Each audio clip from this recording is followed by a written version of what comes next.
طبعا يسعدني ويشرفني ان انا اقدم واحد من لا نزكي الله احدا القائم على يعني راس الفيتو ماترنال يونت في مستشفى صحه المراه وقسم امراض النساء.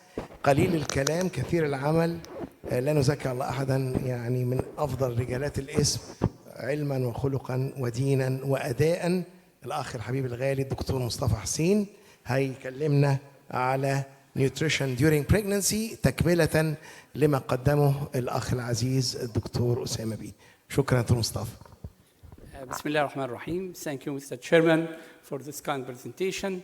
I know it is very hard to talk after Dr. Osama. He always enjoy us with his brilliant way of presentation, but I'll try to do my best. Okay. We will start with nutrition during pregnancy.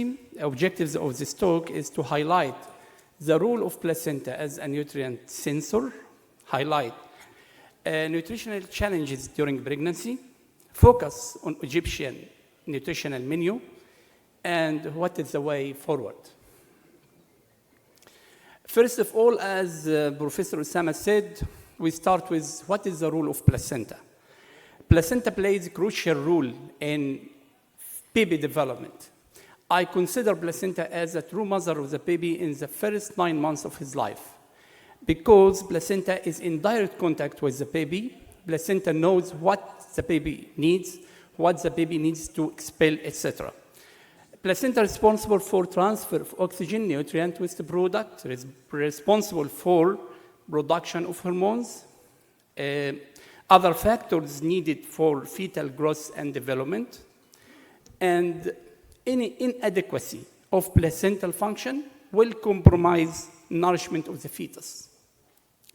Regardless how well the mother is or how well the diet is. So the placenta is a golden gate, as Professor Osama said. Placenta appears to function as a nutrient sensor, regulating the nutrient transport according to the ability of maternal supply line. The second is placenta plays an important role in fetal programming. What is the fetal programming? Any adverse influence during the fetal life affects the structure of the cell, affects the structure of the organ, affects the hemostatic pathway, and consequently affect the adult life of this baby by increasing the incidence of cardiovascular disease and increasing the incidence of diabetes. For example, placenta, if feels that the baby needs calcium, it produces parathormone-like hormone, stimulating the osteoclast to metabolize the bone, demineralize the bone, and increasing the calcium level inside the blood, and so increase calcium transport for the fetus. And it is the same for iron. If the baby needs iron, it produces factors that increases transport of iron across placenta, what is important for hemobiotic system of the baby and for creating iron stores, especially in the second and third trimester. As I said, placenta is a true mother of the baby in the first 9 months of his life. And this strong relationship between placenta and the fetus put a nutritional challenge over the mother. It increases nutritional requirements in order to support placental growth, to support maternal tissue, and as well as support maternal metabolism and preparation for lactation.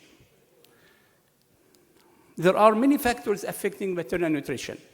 First is the general nutritional status prior to pregnancy. Second is the maternal age, extremes of age affecting maternal nutrition. Lactation adds burden over the mother in order to increase requirements to support the lactating baby and to support the baby inside her womb. Metabolic and other complications of pregnancy. The question is, what is the total weight gain, optimal total weight gain during pregnancy? It ranges between 11 to 15 kilogram maximum. First trimester, the total increment is 1 to 2 kilogram. Second trimester, 3 to 4 kilogram.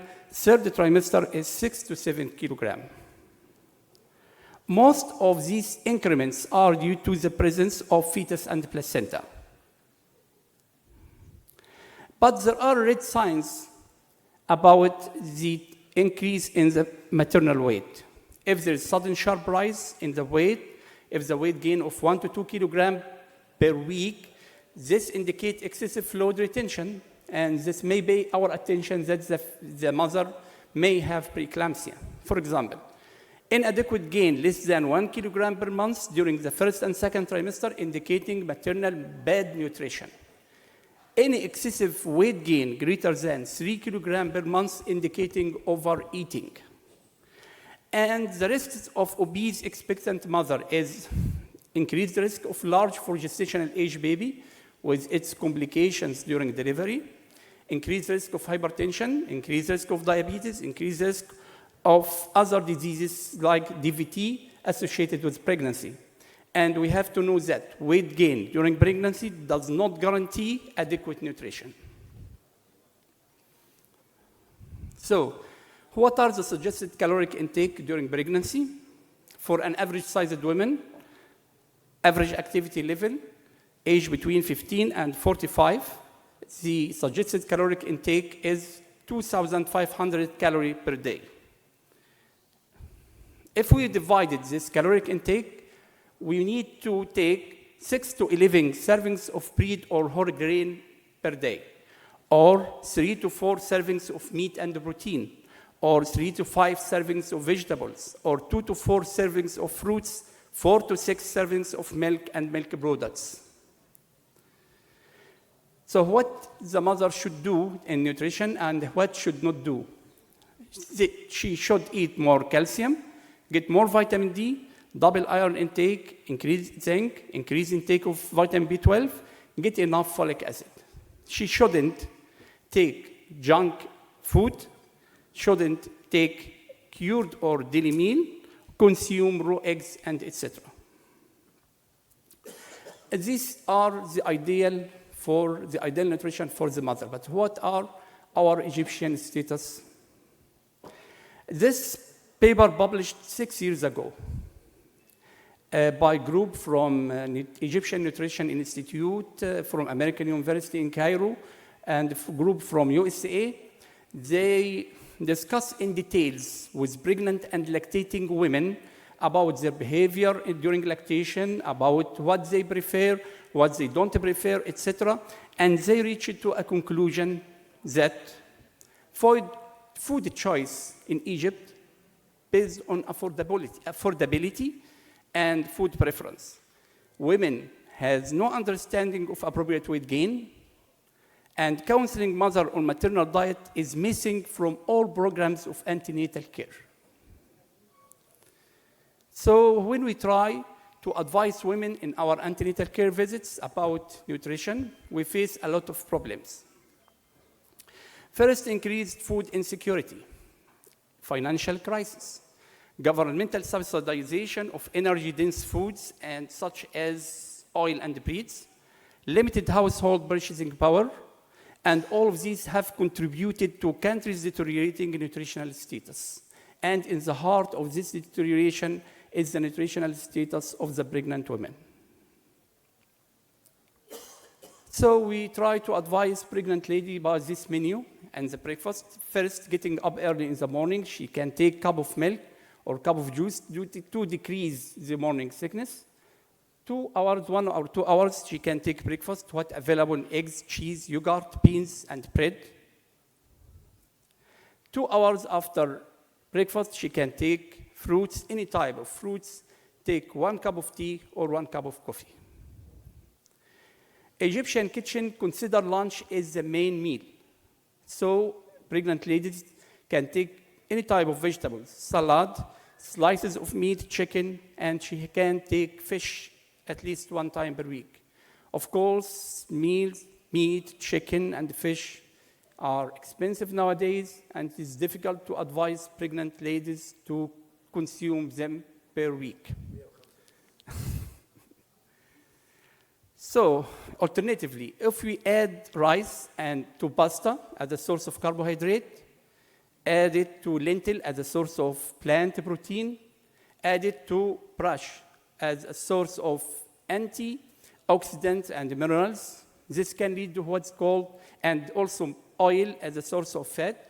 This can lead to what's called Egyptian food. Do you know what is the name of this Egyptian food? Yes. I think this is the answer.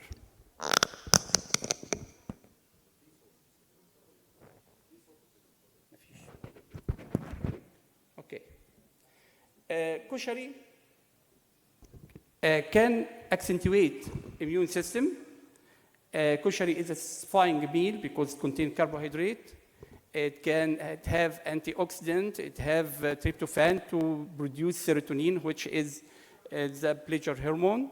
It contains proteins. It contains vitamin C. It contains antioxidant. We advise women to take koshari, okay, because it contains, if we add it to a plate of salad, it will contain well-balanced diet for pregnant lady. But we advise her to take it at lunchtime, not at night, because it is associated with flatulence, okay? And she should not add a lot of spices to it. Dinner, it contains the same content as breakfast. We have to juice, cup of juice before going to bed to decrease the instance of morning sickness in the morning. There are a lot of myths about nutrition during pregnancy. First is that the mother should eat more because she is eating for two. And this is fake, because in the first trimester, no extra calories is needed. Second trimester, we need only 300 calories per day extra. In third trimester, we need 500 calories per day extra. So eating for two is an old myth from our grandmothers. No caffeine. The Health Organization agrees that we can take a cup of coffee per day, or at least 2 cups of tea, but away from meals to avoid interference with iron metabolism. Goodbye to seafood. Okay, this is very famous myth in women who got pregnant after in vitro fertilization. I don't know why. If you ask all women in Asyut getting pregnant by ICSI, they said, we don't eat fish. Why you don't eat fish? Because they advised us in the fertility center not to take fish. The problem is not the fish. The problem is the mercury inside the fish. For our luck, we don't have fishes containing mercury except tuna. Tuna contains a lot of mercury because it lives long last, and so it contains more mercury inside it. So we have to avoid tuna during pregnancy. But away outside of pregnancy, you can take tuna, so that pregnant women and breastfeeding women can take at least 2 to 3 times fish per week, and in Egypt, we can take it 1 time per week. So in conclusion, Mr. Chairman, nutritional counseling is a cornerstone of prenatal care for all women during pregnancy. All physicians and all healthcare providers need to be aware of nutritional needs during pregnancy, as they differ significantly compared to non-pregnant population. Nutritional adjustment needs to be made when complications such as gestational diabetes, if there is multiple pregnancy, if there is an obesity with pregnancy, or after pregnancy surgery. I hope that I can cover some important issues in nutrition during pregnancy, and thank you. شكرا دكتور مصطفى على هذه المحاضرة.